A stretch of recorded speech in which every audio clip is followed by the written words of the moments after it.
তো দেখেন গাইজ, আমার বড় ভাই চ্যালেঞ্জ নিছে যে এই দিক দিয়া নামবো আবার এই দিক দিয়ে উঠবো। হ্যাঁ দেখেন, এটা কিন্তু অনেকটুক ঢালু। হ্যাঁ, তাও আমার বড় ভাই কইছে পারবো।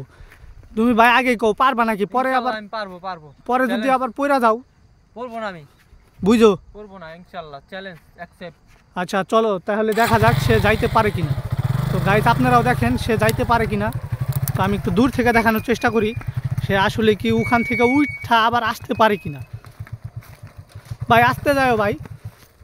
ভাই এই যে আমি যা কইছিলাম যে ভাই পইরা যাইব, দেখছেন ভাই কতটুকু ঢালু। এই জায়গায় গাড়িটা নামাইছে। ভাই আমারে বলছে যে এখান থেকে আমি গাড়ি নামায় আবার তুইলা নিয়ে আসতে পারবো, কিন্তু আসলে দেখেন কোন জায়গায় যা কীভাবে পড়ছে আমি আপনাদের ভালো করে ডিটেলসে বুঝাই।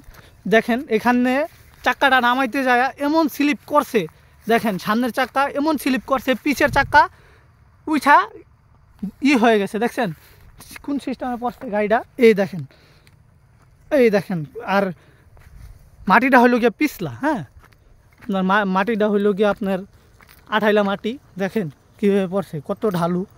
এখন সে বাইকটা উঠাবে কীভাবে? সে তো যাইতেই পারলো না, যাইতে পড়ে গেল। তো সে উঠাইবে কীভাবে? ভাই আমি বললাম আপনি উঠাইতে পারবেন না। এদিকে ভাই আসলে আমি দুঃখিত, আমি ভাবছিলাম পারবো কিন্তু আসলে পারলাম না, আমি হেরে গেলাম।